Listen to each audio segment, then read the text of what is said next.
My husband, Arthur, spoke to me long after he was gone.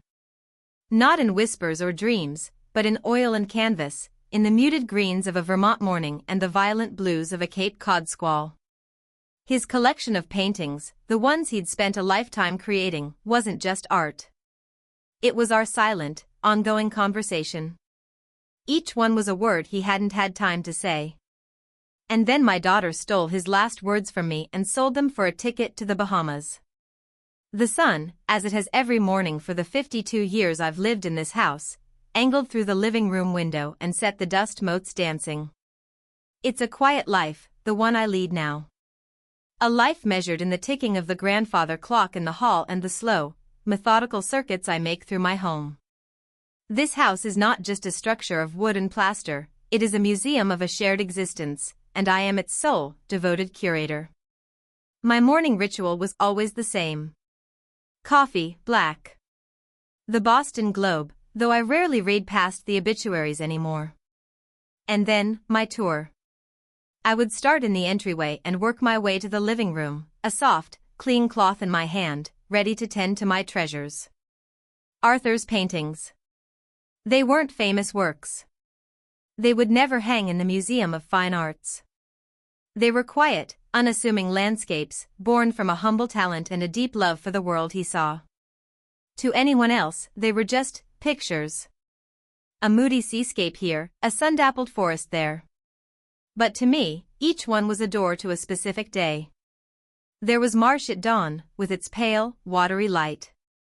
I could still feel the damp chill of that October morning in Essex, the smell of salt and decay on the air, the warmth of Arthur's hand in mine. He'd set up his easel while I held the thermos of hot coffee, my breath pluming in the cold. And then there was Housatonic in July, the river a lazy, shimmering ribbon of green. I could hear the drone of cicadas and taste the wild raspberries we'd picked on the walk back to the car, our fingers stained purple. They were our life, catalogued in brushstrokes. They lined the walls of the living room, a silent congregation of our happiest moments. They were the first thing I saw in the morning and the last thing I saw at night. In the profound silence left by Arthur's passing, their presence was a comfort so deep it felt structural, like the very beams holding up the roof. That morning, however, something was wrong. It wasn't a sound or a smell. It was a feeling. A vacancy in the air. The light in the living room seemed harsher, colder. It struck the far wall with an unforgiving glare, illuminating not the familiar textures of canvas and frame, but a series of pale rectangles on the faded wallpaper. Faint, ghostly outlines where the paintings had shielded the wall from the sun for decades. My heart gave a painful lurch. "No," I whispered, my voice a dry rustle in the quiet room. I stood frozen in the doorway, the coffee cup trembling in my hand. My mind, a frantic librarian, began scrambling through its catalogs. Did I move them? For cleaning, perhaps? No, I would never take them all down at once. It would be like pulling all my teeth. Is this it? I thought, a cold dread seeping into my bones. Is this the moment the doctors warned me about? The gentle slide into forgetting. The fraying of the tapestry. My gaze darted around the room, searching for a clue, an anchor to reality. The mantel clock read 9:17. The newspaper lay folded on the ottoman. Everything was in its place. Except for the gaping holes on the wall. I set my cup down with a clatter and began to search, my movements growing more urgent, more panicked. I checked the dining room. The study. Even the upstairs bedrooms, my breath coming in ragged little gasps as I climbed the familiar stairs. My arthritic knees screamed in protest, but the terror was a louder noise. With every empty room, the hope dwindled, replaced by a suffocating certainty. They were not misplaced. They were not forgotten. They were gone. I ended up back in the living room, standing before the desecrated wall. My hand drifted up to touch one of the dusty outlines, a perfect rectangle of loss. The ghost of fog over the bay, Arthur's favorite. He'd spent a month on it, trying to capture the exact shade of gray where the water met the sky. A sob caught in my throat, sharp and painful. This was not the work of a stranger. There were no broken windows, no splintered door frames. The spare key was still under the loose brick by the azalea bush. A key only one other person knew about. Jessica.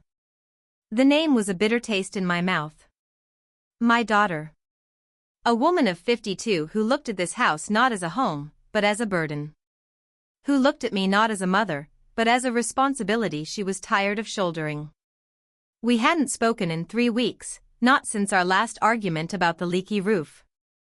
Just sell the place, Mom, she'd said, her voice laced with that familiar, weary impatience. It's a money pit. It's full of old junk. Old junk. My hand, still trembling, reached for the old rotary phone on the side table. The smooth, cool plastic felt alien in my grip. My fingers fumbled as I dialed her number, each turn of the wheel an agonizingly slow prayer. Please, let there be an explanation. Let them be out for cleaning. Let this be a misunderstanding, a cruel joke. The phone rang on the other end. Once. Twice. My entire world had been reduced to the space between those rings, a hollow void of hope and fear. Hello? Jessica's voice, clipped and annoyed, finally answered. And I knew, even before I spoke, that there would be no simple explanation. I knew that the conversation we were about to have would tear down what little was left of the life I once knew. Jessica? It's Mom. My voice came out thin, a fragile thread stretched taut across the chasm that had opened in my living room. Mom? What's wrong? You never call this early. There was no warmth in her tone, only the slight irritation of a routine interrupted. I could picture her perfectly, sitting at her pristine white desk in her downtown condo, one hand pinching the bridge of her nose, the other scrolling through emails. The paintings, Jessie, I said, the words catching in my throat. Arthur's paintings. They're gone. A beat of silence. It wasn't the shocked silence of concern. It was the measured silence of someone choosing their words. What do you mean, gone? The living room wall is empty. All of them. They're all gone. Did you take them somewhere? To be framed? Cleaned? The question sounded pathetic even to my own ears, a desperate grasping at straws. Another pause. Then, a heavy sigh, the kind of sound she made when I asked her to explain how the new remote control worked. It was a sigh that said, this again. Oh, for God's sake, Mom. Stop being so dramatic. The casual cruelty of her words landed like a physical blow. Dramatic? Jessica, your father's life's work has vanished from my home. It hasn't vanished, she snapped, her patience finally shredding. I took them. They're sold. Sold. The word didn't compute. It was an alien sound, a language I didn't understand. Sold. Like a bag of sugar or a used car. You don't sell a man's memories. You don't sell a 50-year conversation. What are you talking about? I whispered, sinking into the armchair, the phone pressed hard against my ear. I'm talking about moving on, she said, her voice rising, taking on a hard, defensive edge. I'm talking about the fact that you're living in a mausoleum, surrounded by dusty relics of a life that's over. I needed money. I'm taking a trip. A real vacation for the first time in 10 years, somewhere I can forget about my soul-crushing job and everything else. Her words came in a torrent, a rehearsed justification. I could feel the years of resentment simmering beneath the surface. My grief was an inconvenience to her. My memories were clutter. You needed money for a vacation? I was numb. The shock was a cold blanket, protecting me from the full force of the pain. So you sold your father's heart and soul? Stop it. Just stop it, she shouted, and for a moment, I heard a crack in her voice, a flicker of something that might have been guilt, quickly extinguished by anger. They were just canvases with paint on them. They were sitting there collecting dust. Dad's gone, Mom. He's been gone for 5 years. When are you going to get that? I needed cash. They were worth something. It's practical. Practical. She had taken a lifetime of love and art and reduced it to a line item on a budget. She had looked at Marsh at dawn and seen not a shared memory, but a dollar amount. A down payment on a flight to the Bahamas. Where did you sell them, Jessica? I asked, my voice eerily calm now. The numbness was spreading, turning my limbs to lead. A pawn shop. Downtown. Sterling's Treasures or something. Look, I've got to go, I have a meeting. Jessica, I began, but the line was already dead. The dial tone buzzed in my ear, a monotonous, indifferent sound. I sat there for a long time, the dead phone in my lap, staring at the empty wall. The silence in the house was different now. It was no longer the peaceful quiet of solitude, it was the hollow, ringing silence of violation. My daughter hadn't just taken things from my house. She had taken the very air from my lungs. She had looked at the sacred altar of my marriage and seen nothing but junk to be cleared away. The grief for Arthur, a dull, constant ache I had learned to live with, was suddenly sharp again, tearing through me with fresh violence. And with it came a new, unfamiliar emotion, a cold, hard knot of anger. It started deep in my belly, a small, hot coal. How dare she? How dare she decide what my memories were worth? The anger was a fuel. It burned away the paralysis. I pushed myself up from the chair, my joints protesting, and walked on unsteady legs to the phone. My fingers, clumsy with age and rage, fumbled with the thick Boston phone book. Este.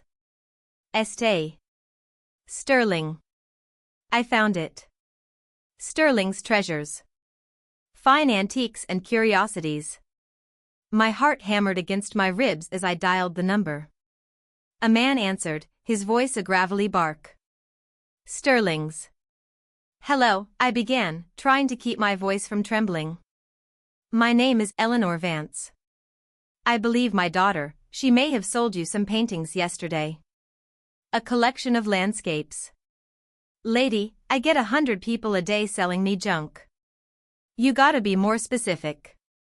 They were by my late husband, Arthur Vance. About 10 of them. Mostly oil on canvas. New England scenes. There was a grunt on the other end, the sound of shuffling papers. Vance.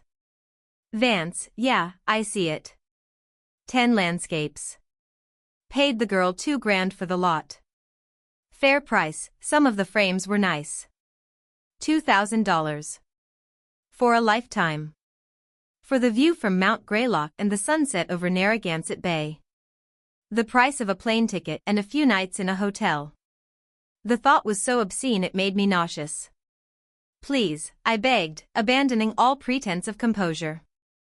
Please, you have to hold them for me. It was a mistake. A terrible mistake. I will buy them back. I'll pay you whatever you want. I just need a day to get the money from the bank. The man was silent for a moment. I expected him to laugh, to tell me business is business. I braced for the click of the receiver. Instead, his gruff voice softened, just a fraction. Vance, you said? Arthur Vance? Yes, that's right. Look, Mrs. Vance, I'll hold them. No problem. But, you should come down here. You should see what we found inside one of them. My blood ran cold. What? What did you find? I'm not gonna describe it over the phone, he said, his tone firm now, edged with something I couldn't decipher. Curiosity? Ah. I've been in this business for 40 years, and I've never seen anything like it. Just, come down to the shop. You need to see this for yourself. The taxi ride downtown was a blur of familiar streets rendered strange and hostile by my inner turmoil. Boston, a city I knew like the back of my hand, felt like a foreign country. The brownstones seemed to lean in, whispering judgments. The honking of traffic was a symphony of accusation. My hands, spotted with age, were clenched so tightly in my lap that my knuckles were white mountains on a frail, wrinkled landscape. Sterling's Treasures was tucked away on a narrow side street, a relic from a time before glass-fronted chain stores. Its bay window was a chaotic jumble of tarnished silver, dusty porcelain dolls, and old military medals. A small, hand-painted sign on the door read, "We buy gold. We sell history."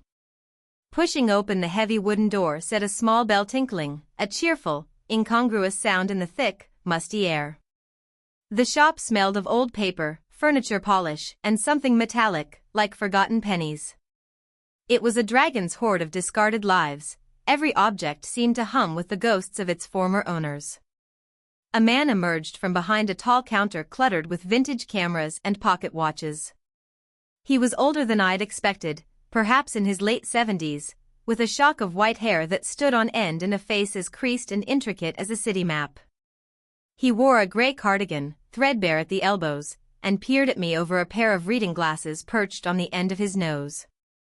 "Can I help you?" he asked, his voice the same gravelly rumble I'd heard on the phone. "I'm Eleanor Vance," I said, my voice barely a whisper. "I called about the paintings." His expression shifted. The pawnbroker's practiced indifference gave way to a flicker of something else, pity, perhaps, or just plain curiosity.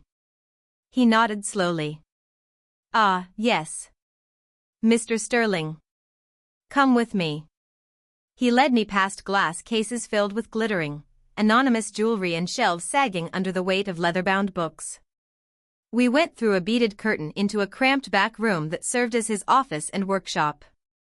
Tools were scattered across a workbench. Stacks of receipts were impaled on a metal spike. And there, leaning against a filing cabinet, was Arthur's work. My heart seized. Seeing them here, stacked unceremoniously in this dusty, forgotten corner, was a profound desecration. They looked forlorn, out of place, like orphans in a workhouse. I saw the familiar edge of Housatonic in July, the dark silhouette of the pines in winter on Monadnock. A choked sob escaped my lips. Mr. Sterling pretended not to notice. He gestured toward a single painting that he had set apart on his workbench, propped up under a tensor lamp. It was Fog Over the Bay. Arthur's masterpiece. The one he wrestled with for weeks, rising before dawn to get the light just right. The one that hung over our fireplace for 30 years. "This one," Mr. Sterling said, tapping a thick finger on the ornate, gilded frame. "Nice frame. Older than the painting, I'd wager. But look here." He turned the painting around. The back was covered with a standard brown paper dust cover, but a section of it had been carefully sliced open. He pointed to a small crack he'd made in the wooden frame itself, near the bottom edge. "Your daughter was in a hurry," he explained, his voice low. "She must have dropped it on her way out. Chipped the frame. When I was inspecting it, I noticed a little give. A hollow sound." His eyes met mine over the rims of his glasses. "Frames from this period, the good ones, they're solid wood. There shouldn't be a hollow sound." He picked up a small, flat tool from his workbench and gently pried at the bottom piece of the frame. It came away with a soft click, revealing not solid wood, but a shallow, hidden compartment expertly carved into the structure. My breath hitched. I had dusted that frame 1,000 times. My hands had passed over that very spot, week after week, for decades, and I had never known. From the secret compartment, Mr. Sterling carefully extracted a small, flat package wrapped in yellowed, oil-stained paper and tied with a piece of brittle twine. He laid it on the workbench with the reverence of an archaeologist handling a priceless artifact. "I opened it," he admitted quietly. "I had to. I've been in this business a long time, Mrs. Vance. You find things. Love letters, money, a lock of a baby's hair. But never this."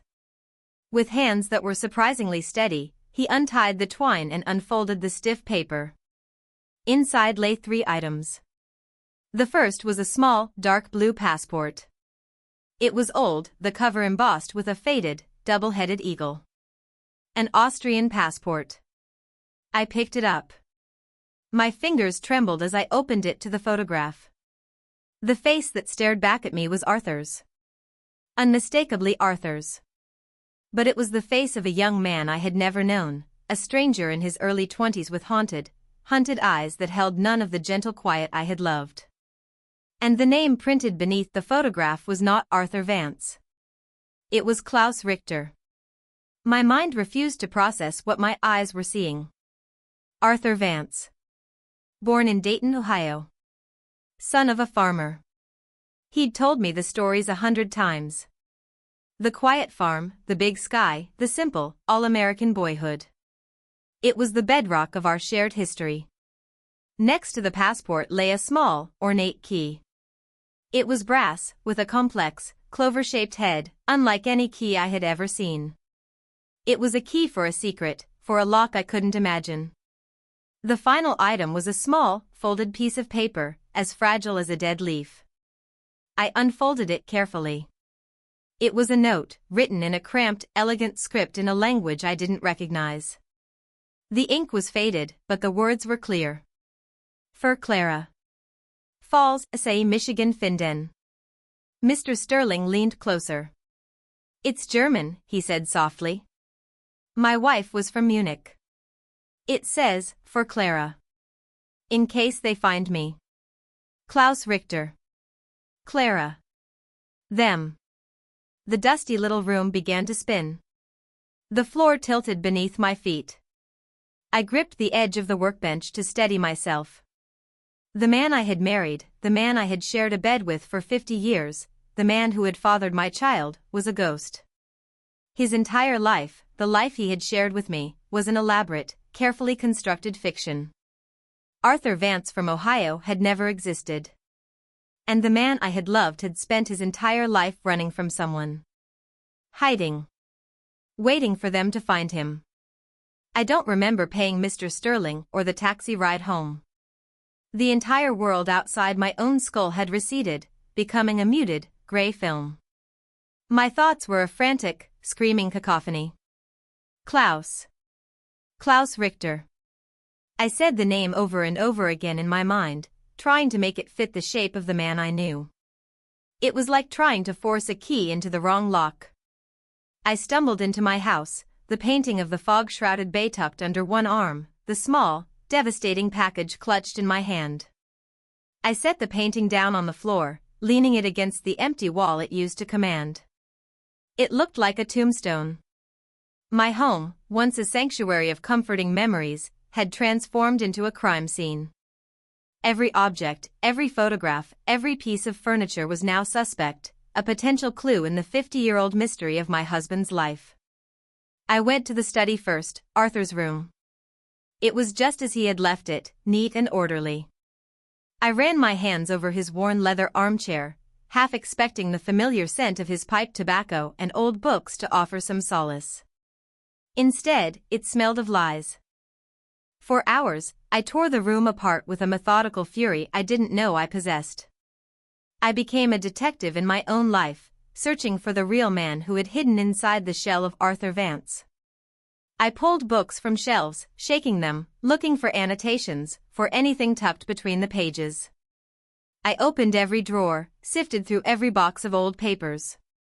Most of it was exactly what I expected: tax returns, insurance policies, receipts for lawnmowers. The mundane paper trail of a quiet, suburban life. But then, tucked away in the back of his bottom desk drawer, beneath a stack of old National Geographic magazines, I found a small, wooden box. It was a simple cigar box, one I had seen 1,000 times and never thought to open. I had assumed it held old nuts and bolts, the way men do. My fingers fumbled with the latch. Inside, nestled on a bed of yellowed cotton, were not bolts, but artifacts from a life I never knew. There was a book of German poetry by Rilke, its pages so worn the corners were soft as cloth. Tucked inside was a pressed edelweiss, its white petals now a brittle, tea-stained brown. Arthur had told me it was a family heirloom, from a distant German ancestor. A convenient half-truth. Beneath the book was a bundle of sketches, drawn on thin, fragile paper in charcoal. They were not landscapes.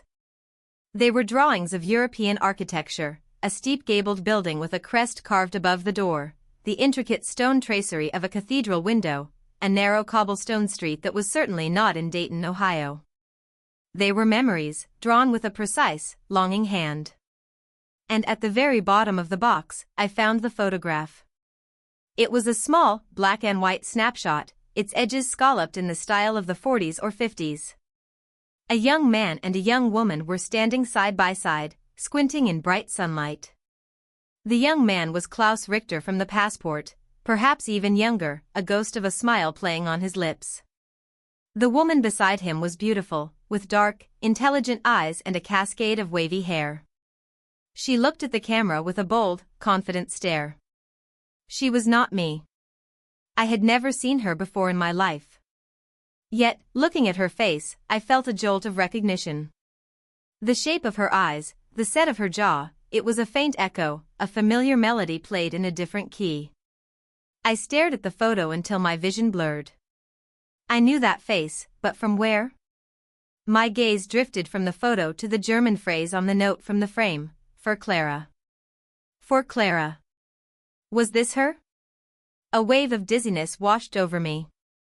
I sat down heavily in Arthur's chair. I was an intruder in my own marriage. I had been married to a stranger, a man haunted by a past so profound he had erased himself to escape it. I tried to reconcile the two men.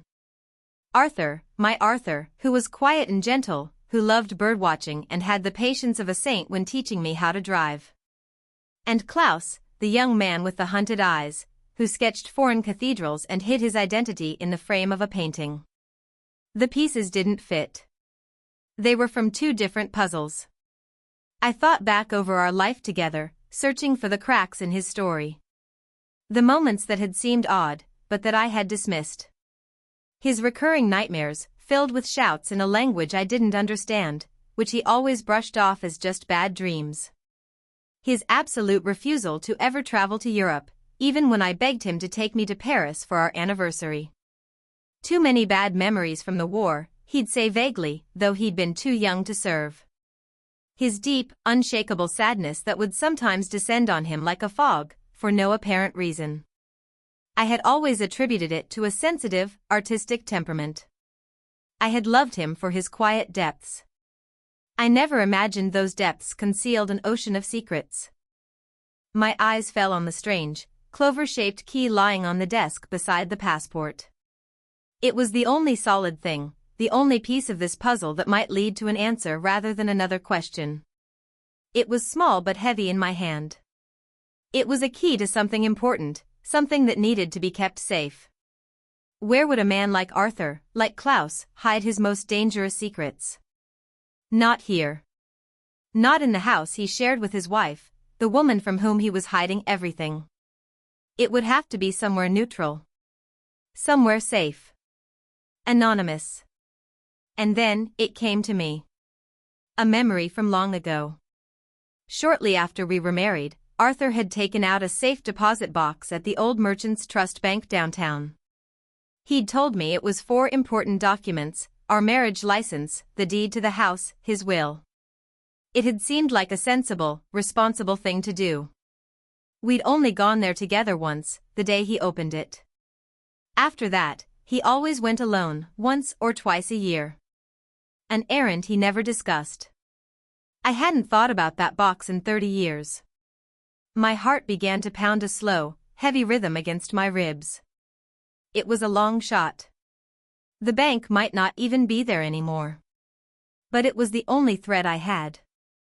The key felt warm in my palm, a direct link to the man I thought I knew. It was a key to his past. And I knew, with a certainty that chilled me to the bone, that whatever was in that box would either explain everything, or destroy the last vestiges of the man I loved. The next morning, I dressed with the care of a soldier preparing for battle. I chose my navy blue wool suit, the one I saved for funerals and important appointments. It was my armor. In my handbag, alongside my wallet and reading glasses, I placed the Austrian passport, the note, and the brass key. They felt like stones in the bottom of the bag, weighing me down. Merchants Trust was, thankfully, still standing, though it had been swallowed by a larger, more impersonal national bank. It was a grand old building of granite and marble, a temple to commerce that now felt like a mausoleum. The cavernous main floor buzzed with a cold, digital efficiency that made me long for the days of tellers in green visors. Getting to the vault was an ordeal. I was met with a series of polite but firm young people in crisp suits who looked at me with a mixture of pity and suspicion. An old woman with a key to a box that hadn't been accessed in years was an anomaly, a glitch in their streamlined system. Vance, Arthur or Eleanor, I said for the third time to a young woman named Brenda, whose name tag was pinned crookedly on her lapel. The box was opened in 1968. She tapped at her keyboard, her brightly painted nails clicking impatiently. We have a record of the box, but our policy requires 2 forms of identification and the signature of the primary account holder. He is deceased, I said, my voice flat. I slid Arthur's death certificate across the polished counter. I am his wife. His executor.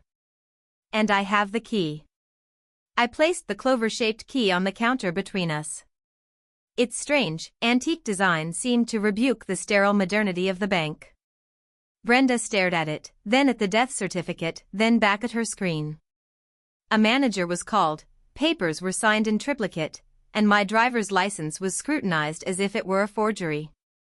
Each bureaucratic hurdle was a new wall between me and Arthur's secret, and with each one, my resolve hardened.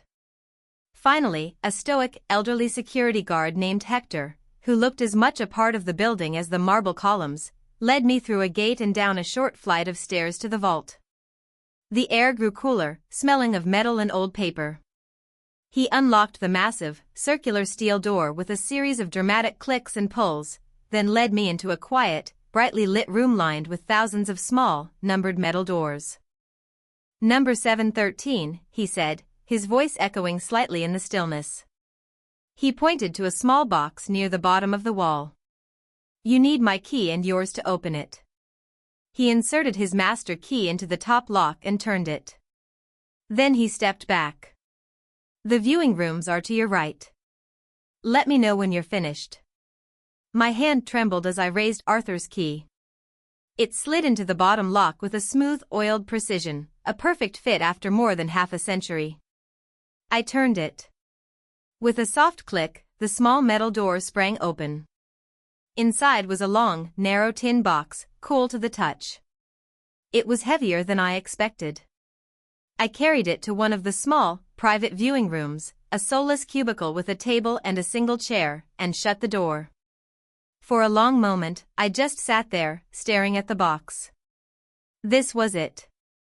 The final door. Whatever was inside, it would irrevocably change the 50 years I had lived.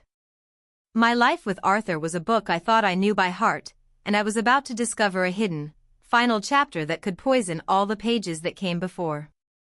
Taking a deep breath, I lifted the simple, unadorned lid.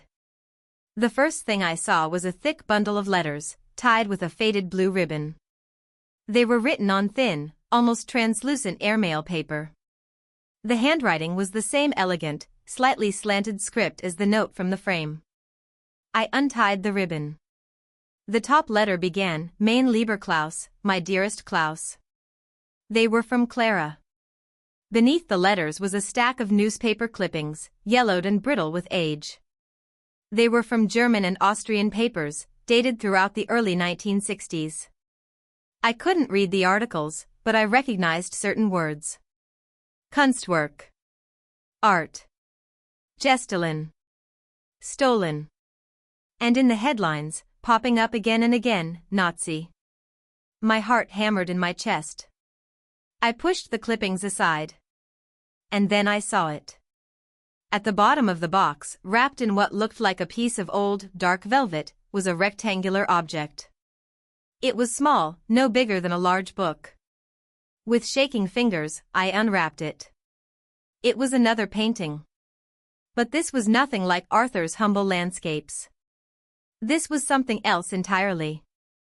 It was a portrait of a young woman with auburn hair and luminous pale skin, painted on a wooden panel. Her expression was serene, yet knowing. The detail was exquisite, from the delicate lace of her collar to the almost imperceptible glint of light in her eyes. The colors were so rich, so vibrant, they seemed to glow with an inner light, even in the harsh fluorescent glare of the viewing room. I knew nothing about art, not really. But I knew, with an instinctive, gut-wrenching certainty, that I was looking at a masterpiece. This was the work of an old master, a treasure from another century. It was an object of breathtaking beauty, and it pulsed with a silent, profound history. I turned the panel over. The back was a map of its journey. There were old, handwritten labels, the faded ink of different collectors. There was a small, circular stamp, an inventory number from a museum I didn't recognize. And burned into the wood, stark and obscene, was a small, black eagle perched atop a swastika. I finally understood. The clippings. The passport. The name Klaus Richter. The German letters. The constant, low-grade fear I had sometimes sensed in my husband. It all crashed together, the pieces of the puzzle locking into place with sickening clarity. My Arthur, the quiet artist from Ohio, had a past entangled with the greatest theft in history. This painting wasn't just a work of art. It was a witness. It was a survivor. And for some reason, my husband had stolen it and hidden it away for 50 years, building a new life, a new identity, as a wall around this beautiful, terrible secret. I sat in that sterile, airless room for what felt like an eternity, the portrait lying on the table before me like a body awaiting a verdict. The woman in the painting stared up at me, her centuries-old gaze calm and unwavering. She had seen kingdoms rise and fall. She had survived a world war and the hands of monsters. What was my small, domestic tragedy to her? I began to read Clara's letters. My high school German was rusty, a ghost of a language in the back of my mind, but with the help of a translation app on my phone, I pieced together the story, letter by agonizing letter. Clara was not his lover. She was his older sister. Their family, the Richters, had owned a small but respected art gallery in Vienna before the war. They were not Jewish, but they were outspoken critics of the Anschluss, and they were known to help Jewish friends smuggle their treasures, and themselves, out of the country. It was a fatal act of courage. When the Nazis came, they took everything. The gallery was looted, their father was arrested and never seen again, and their mother died of a weak heart a month later. Klaus, only a teenager, and Clara, barely 20, were left with nothing. This portrait, a 16th-century German masterpiece that had been in their family for generations, was their most prized possession. It became a personal prize for a high-ranking Nazi official. The letters told a story of the aftermath. Of two orphans navigating the ruins of their world. Clara, the pragmatic one, urged Klaus to forget, to move on. But Klaus was consumed. He spent years after the war working as a porter, a clerk, a nothing, all the while tracking the painting. He followed its trail through the black markets of post-war Europe, a ghost haunting the edges of the art world. The last letter was frantic, dated 1967. Klaus had found it. It was in a private collection in Geneva, owned by a man with a dubious wartime record.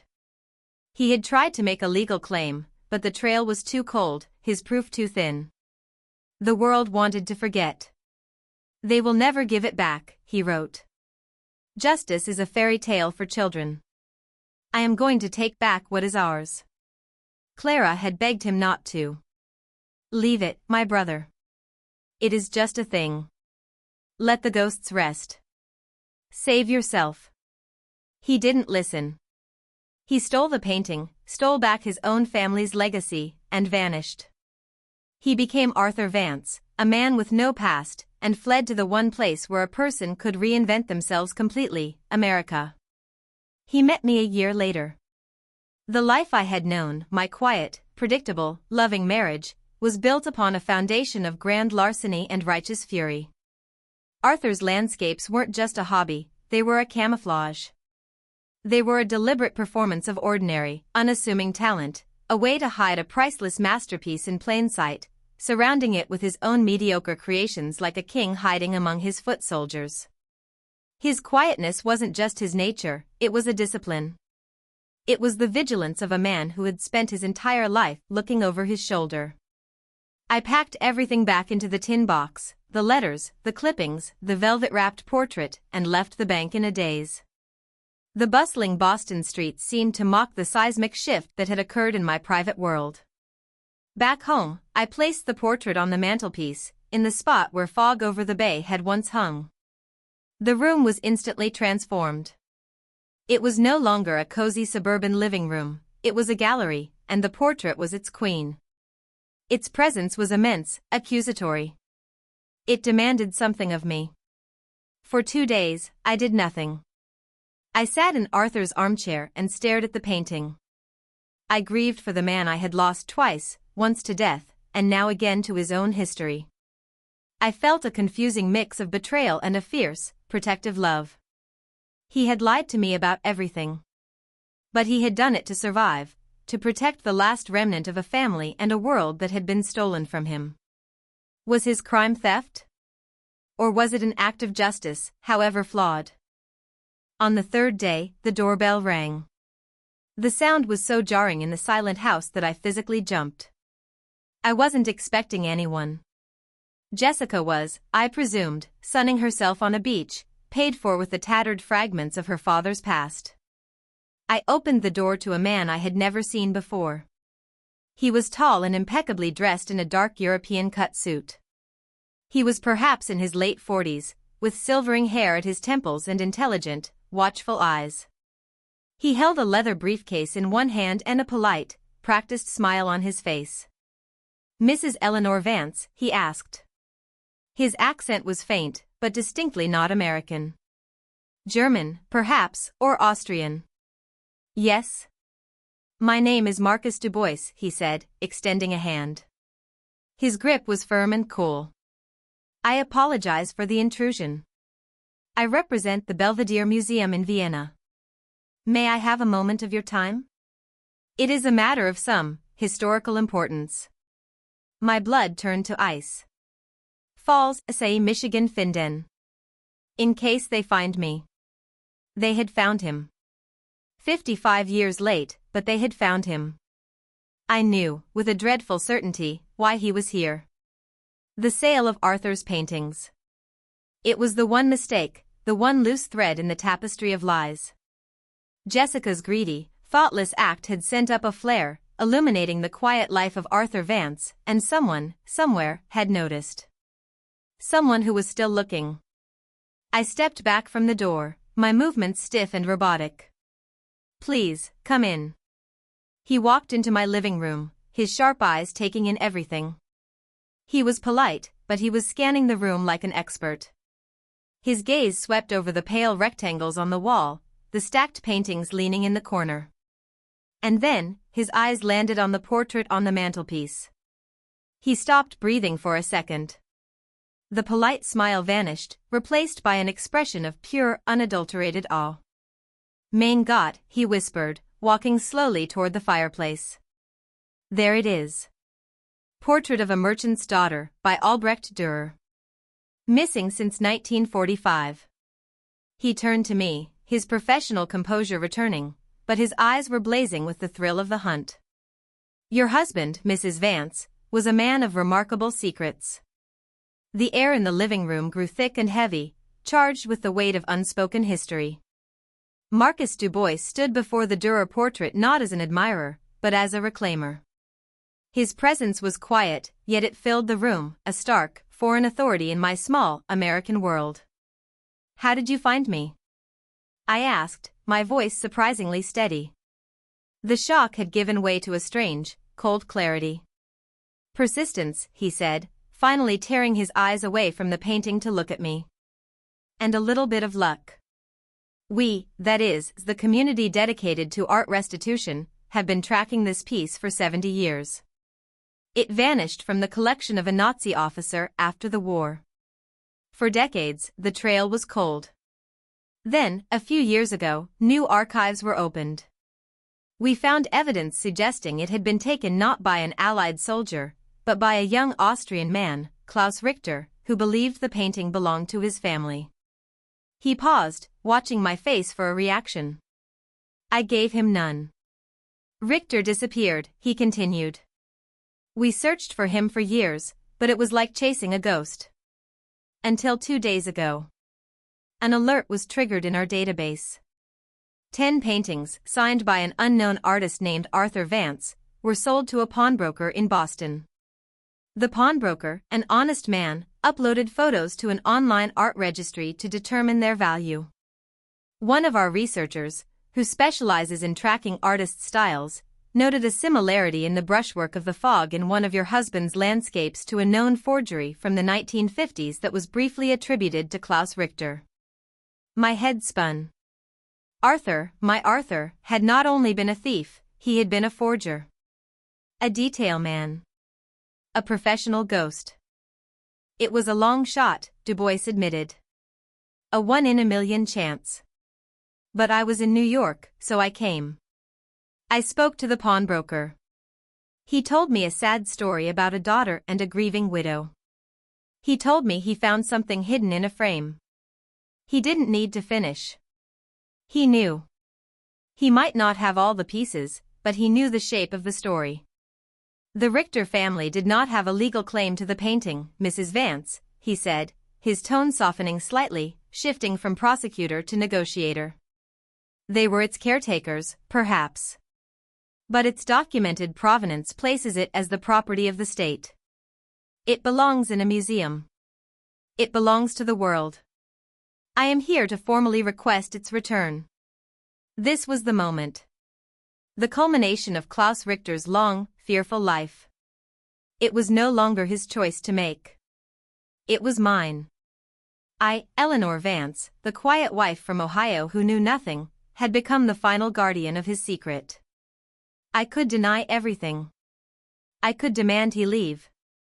I could hire a lawyer and drag this out for years, hiding behind the legal protections of my home and my husband's assumed identity. The painting was worth millions, a fortune that could change my life, could change Jessica's life. Or I could tell the truth. He was not a thief, I said, and the words came not from a place of defiance, but from a place of profound, aching loyalty. He was taking back what was stolen from his family. History is written by those with the better lawyers, Mrs. Vance, Du Bois replied, not unkindly. And the law is on my side. As if on cue, a key turned in the front door lock. The door swung open, and Jessica walked in. She stopped dead in the entryway, her sun-kissed tan and cheap souvenir t-shirt a garish intrusion. She was carrying a suitcase. She must have cut her trip short. Her eyes darted from me to the elegantly dressed stranger, and then, like him, they fixed on the painting above the fireplace. Mom? What's going on? Who is this? Her gaze narrowed at the portrait. Where did that come from? The question was laced with a new kind of interest. Not artistic, but acquisitive. I could see the dollar signs lighting up behind her eyes. Jessica, I said, my voice cold. This is Mr. Du Bois. He's come for the painting. What painting? What are you talking about? She looked at Du Bois, then back at me, a dawning horror on her face as she started to connect the dots. The sale of the other paintings. This stranger. This priceless-looking artifact that had appeared out of nowhere. Mom, what did you do? The question was so perfectly, so blindly selfish that something inside me snapped. The decades of quiet patience, of swallowing her casual dismissals, of absorbing her thoughtless cruelty, it all burned away. What did I do? I asked, my voice low and trembling with a rage she had never heard before. I am trying to clean up the mess you made. You took your father's soul and you sold it for pocket change. And in doing so, you kicked open a door to a life you cannot possibly comprehend. I turned from my stunned daughter to face Marcus Du Bois. The choice was clear. Hiding the painting would be a continuation of the lie, the fear that had imprisoned Arthur for 50 years. It would mean that his entire life, his escape, his new identity, his marriage to me, was nothing more than the act of a common thief. But returning it, on my own terms, could be something else. It could be an act of redemption. "I will give you the painting," I said to Du Bois, my voice ringing with an authority that surprised us all. Jessica made a choked sound of protest. I ignored her. But not as stolen property being returned. Not as the resolution of a crime. I walked to the desk and retrieved the small wooden box. I opened it and took out the Austrian passport in Clara's letters. "You will take it as the legacy of Klaus Richter," I said, my voice gaining strength. "You will take his real name with it. When you hang this in your museum, the plaque beside it will not say it was recovered. It will tell the story of the Richter family of Vienna.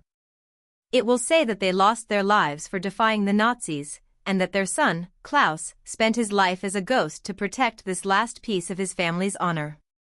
I held out the passport and letters to him. "You are not taking this from Arthur Vance, the thief.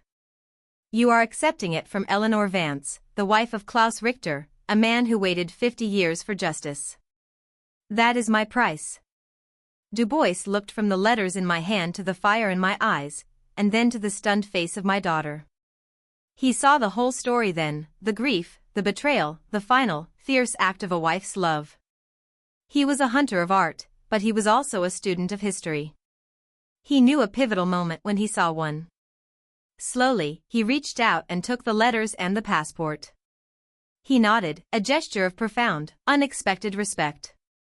"On behalf of my museum and my country," he said quietly, "we accept your terms, Mrs. Vance. The story will be told." Jessica just stared, her mouth slightly agape. For the first time in her life, she was seeing not her dowdy, compliant mother, but a stranger. A woman of iron and fire, standing in the ruins of her life and dictating terms to the world. She was seeing, perhaps, the woman her father had needed all along. Marcus Du Bois was as good as his word. He handled the situation with a quiet, solemn efficiency. He made a few calls, and within hours, 2 art handlers arrived in an unmarked van. They were reverent and professional, packing the Dürer portrait in a climate-controlled crate with the care of surgeons handling a living heart. Jessica stood by the window, watching them, her arms wrapped tightly around herself. She hadn't said a word since my ultimatum. The shock had rendered her silent, a state so unnatural for her it was unsettling. She looked small and lost in the oversized I Heart Suit Bahamas t-shirt, a tourist in the wreckage of a life she had unwittingly helped to detonate. When the crate was finally loaded and the van pulled away from the curb, Du Bois turned to me. He had the tin box with Clara's letters and the passport in his briefcase. "We will be in touch, Mrs. Vance," he said. "There will be paperwork, of course. But the core of our agreement is settled." He offered a small, sad smile. "Your husband, Klaus. He would be proud of you." He shook my hand, gave Jessica a brief, formal nod, and then he too was gone. The front door clicked shut, and an entirely new kind of silence descended upon the house. It was a vast, echoing quiet, the silence of a battlefield after the fighting is over. The living room felt enormous, stripped bare. The empty space on the mantelpiece was a wound. I turned to look at my daughter. The anger had drained out of me, leaving behind a profound exhaustion. She wouldn't meet my eyes. She was staring at the pale rectangles on the wall, the ghosts of the paintings she had sold. I think, for the very first time, she was truly seeing them. Not as clutter, not as assets, but as what they were, the evidence of a life. "I didn't know," she whispered, her voice raspy. It wasn't an excuse. It was a confession. "Neither did I," I said, and the simple truth of that statement hung between us, a bridge across the chasm of our resentments. For 50 years, I had lived a lie, and for 52 years, she had been the product of it. We were both victims of a history we never knew existed. "All that time," she said, shaking her head in disbelief. "Dad was someone else. He was living here, with us, but he was somewhere else, too. In Vienna. In the war." She finally looked at me, and her eyes, so often hard with impatience, were filled with a bewildered sorrow. It must have been so lonely for him. It was the most empathetic thing I had heard her say in 30 years. It was an acknowledgement of a pain that was not her own. In that moment, the anger I had harbored against her for her selfishness began to dissolve. How could I blame her for not valuing a story she had never been told? She had only seen the surface, the quiet, unassuming artist. She had never been allowed to see the brave, haunted hero underneath. "I'm sorry, Mom," she said, and this time, the words weren't a hollow platitude. They were heavy with the weight of her realization. "For the paintings. For everything. I'm so sorry." Tears began to stream down her face, silent and uninhibited. I didn't move to comfort her. This was a grief she had to navigate on her own. The loss of her father, a man she was only now, after his death, beginning to meet. That night, she didn't go back to her condo. She stayed in her childhood bedroom, and in the morning, she made me coffee, just the way I like it. We didn't talk much. We didn't need to. The silence between us was no longer an armor of unspoken resentments. It was a space for healing, for quiet contemplation. The foundation of our relationship had been shattered, but in the rubble, we had found a new, more honest ground on which to build. In the weeks that followed, the house slowly settled into its new reality. I sold the rest of Arthur's paintings to a local university's art department. They were happy to have them, and I was happy to let them go. They were the artifacts of a life that was no longer mine. They belonged to the story of Arthur Vance, and I was now the keeper of the story of Klaus Richter. One day, a thick envelope arrived from Vienna. Inside was a catalogue from the Belvedere Museum for their new exhibition, Art of the Lost Generation. There was a picture of the Dürer portrait, glowing on the page. And beneath it, a long inscription. It began, "Portrait of a Merchant's Daughter, ca. 1520, Albrecht Dürer." This masterpiece, a long-lost treasure of the Richter family of Vienna, was heroically reclaimed after its theft by the Nazis by the family's sole surviving son, Klaus Richter, 1925 to 2018. It went on to tell his story. Our story. My lie and his truth, now intertwined and made whole. I still live in the house. It's quieter now, the walls emptier. But it's not a hollow space anymore. It's a peaceful one. Sometimes, I sit in Arthur's armchair and I talk to him. To Klaus. I tell him that he can rest now. That they found him, yes, but that it's all right. His secret is safe because it is no longer a secret. His name has been returned to him. I lost my husband's paintings, the silent conversation I thought was all I had left of him. But I found his voice instead. I learned his real language. His legacy isn't oil on canvas. It's a story of courage and fear, and a love so fierce it was willing to hide in the shadows for half a century. And I, Eleanor Vance, the woman who was his anchor in a world of lies, am the one who gets to tell it. The walls are bare, but my heart is, for the first time, truly full.